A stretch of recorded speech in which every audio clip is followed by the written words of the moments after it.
اعوذ باللہ من الشیطان اللعین الرجیم بسم اللہ الرحمن الرحیم ان تتوبا الی اللہ فقد صغت قلوبکما وان تظاہر علیہ فإن اللہ هو مولاہ وجبریل وصالح المؤمنین والملائکۃ بعد ذلک ظہیر عسى ربه إن طلقكن أن يبدله أزواجا خيرا منكن مسلمات مؤمنات قانتات تائبات عابدات سائحات ثيبات وأبكارا اللهم صل على محمد وآل محمد وعجل فرجهم سلام علیکم ورحمۃ اللہ وبرکاتہ۔ اللہ تبارک و تعالیٰ کا شکر ہے کہ میں نے سورہ مبارک تحریم جو قرآن مجید کا 66 نمبر کا سورہ ہے اس کی 2 آیات کی تلاوت کا شرف حاصل کیا۔ پہلے آیت نمبر 4 اور اس کے بعد آیت نمبر 5 کا۔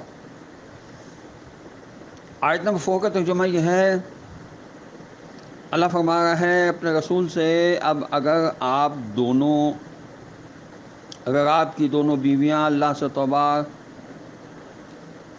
کر لیں تو یہ ان کے لیے بہتر ہے۔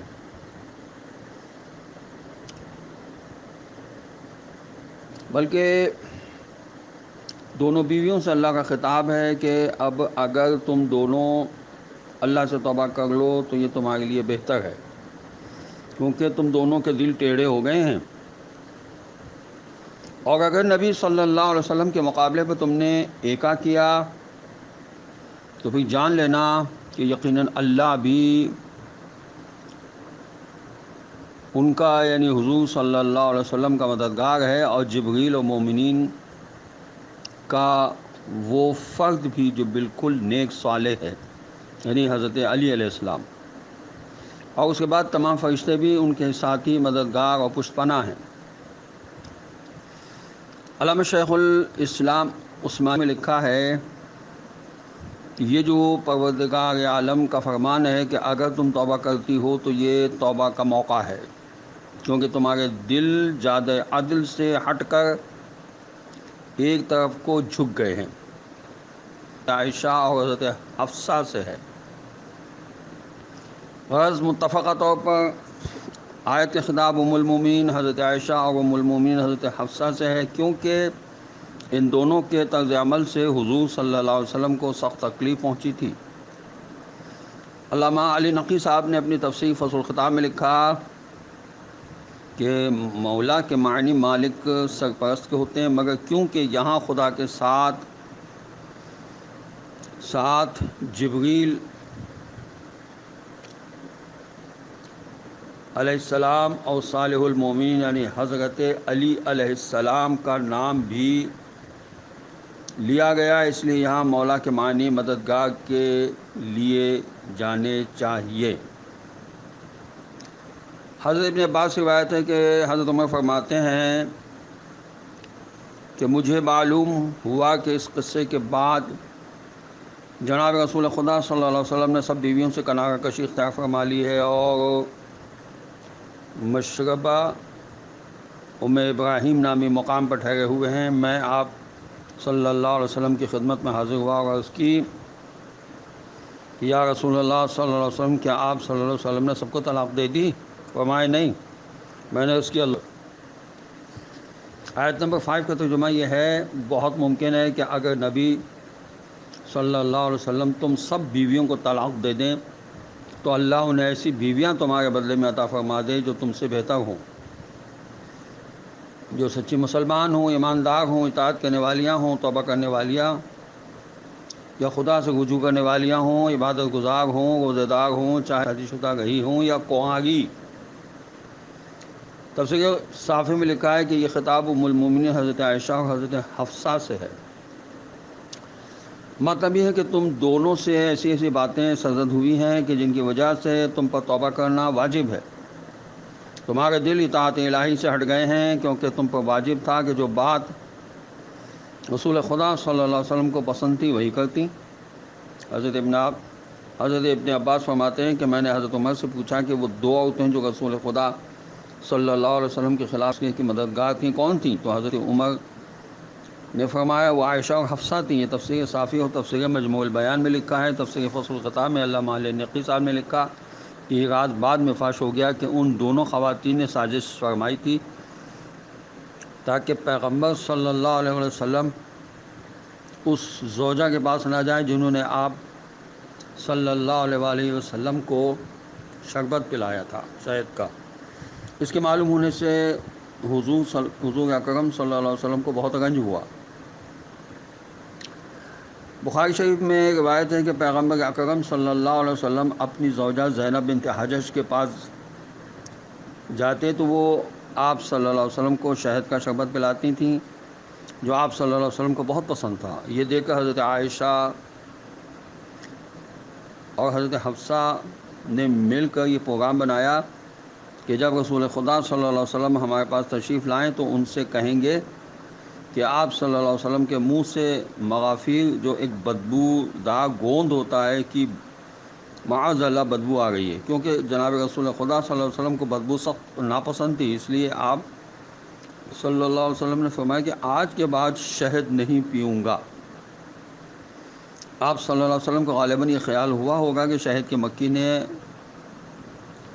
مغافیر سے رس چوس کر شہد بنایا ہوگا، مگر ساتھ ہی حضرت عائشہ اور حضرت حفصہ سے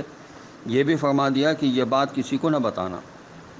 تاکہ کہیں یہ میری سنت سمجھ کر لوگ شہد کا استعمال بند کر دیں، مگر دونوں بیوی نے راز فاش کر دیا۔ پھر بعد میں حضور اکرم صلی اللہ علیہ وسلم کو خداوند عالم نے بتا دیا کہ یہ سب سازش تھی جس پر پیغمبر صلی اللہ علیہ وسلم کو رنج ہوا اور یہ آیات نازل ہوئیں۔ یہ صحیح بخاری کی جلد 6 میں بھی لکھا ہے اور تفسیر کبیر میں بھی لکھا ہے۔ تفسیر نمونہ میں لکھا ہے کہ جناب رسول خدا صلی اللہ علیہ وسلم اسی سازش کی وجہ سے 1 ماہ تک اپنی ازواج سے الگ رہے، یہاں تک مشہور ہو گیا کہ آپ صلی اللہ علیہ وسلم اپنی ازواج کو طلاق دے دیں گے۔ یہ سن کر ازواج پیغمبر صلی اللہ علیہ وسلم سے پریشان ہوئی اور اپنے عمل پر پشیمان بھی ہوئی۔ معلوم ہوا کہ گھر، ادارہ یا معاشرے میں دوسروں کو کاٹنے کے لیے اس طرح کی سازش کرنا خدا کو ناپسند ہے۔ صحیح بخاری شیخ الاسلام علامہ عثمانی نے لکھا ہے کہ آیت کا پیغام یہ ہے کہ اے ازواج رسول صلی اللہ علیہ وسلم، کبھی بھول کر بھی یہ نہ سوچ بیٹھنا کہ مرد کو تو عورتوں کی ضرورت ہوتی ہی ہے، کہ ہم سے اچھی عورتیں رسول صلی اللہ علیہ وسلم کو کہاں سے ملیں گی، اس لیے کہ رسول صلی اللہ علیہ وسلم مجبوراً ہماری باتیں سہتے گئے۔ یاد رکھنا کہ اللہ چاہے تو تم سے کہیں بہتر عورتیں اپنے نبی صلی اللہ علیہ وسلم کو دے سکتا ہے، کوئی کمی نہیں ہے۔ معلوم ہے کہ ازواج رسول صلی اللہ علیہ وسلم مثالی کردار کے مالک نہ تھیں، ورنہ یہ نہ فرمایا جاتا کہ خیرم من کنہ، تم سے بہتر عورتوں سے خدا ازواج کو بدل سکتا ہے۔ اس سے یہ بھی ثابت ہو گیا کہ ازواج رسول صلی اللہ علیہ وسلم لاکھ بڑی مرتبے والی ہوں مگر آیت تطہیر کی مصداق نہیں بن سکتی، اس لیے کہ آیت تطہیر کی مصداق ہوتی تو ان سے بہتر کوئی اور عورت ہو ہی نہیں سکتی تھی، اور اگر آیت تطہیر کی مصداق ہوتی تو خدا یہ الفاظ ان کے لیے نہ فرماتا فقط صغت قلوبکما، تم دونوں کے دل ٹیڑھے ہو چکے ہیں، اور جن کے لیے خدا یہ فرمائے کہ یطہرکم تطہیرا، وہ ایسے پاک رکھے گئے ہیں کہ جو حق ہے پاک رکھنے کا۔ سورۃ احزاب کی آیت نمبر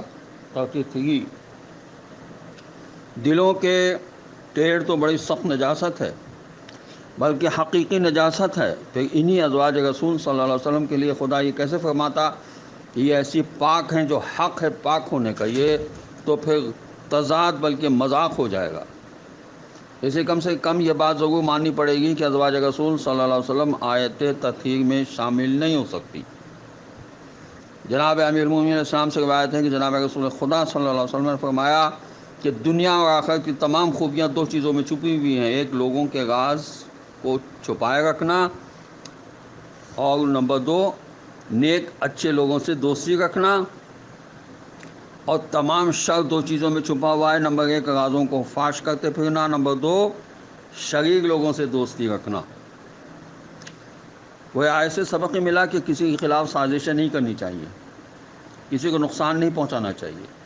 دو آدمیوں میں اگر اچھے تعلقات ہوں تو ان کو کاٹنا نہیں چاہیے۔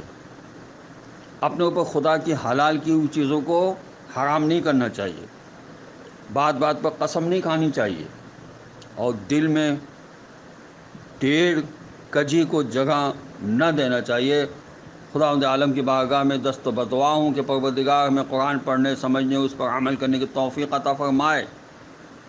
اور وارث قرآن امام زمانہ عجل اللہ تعالی فرجہ شریف کے ظہور میں تعجیل فرمائے، اور ہمیں ان کے آوان و انصار میں شامل ہونے کی توفیق نصیب فرمائے۔ والسلام علیکم ورحمۃ اللہ وبرکاتہ۔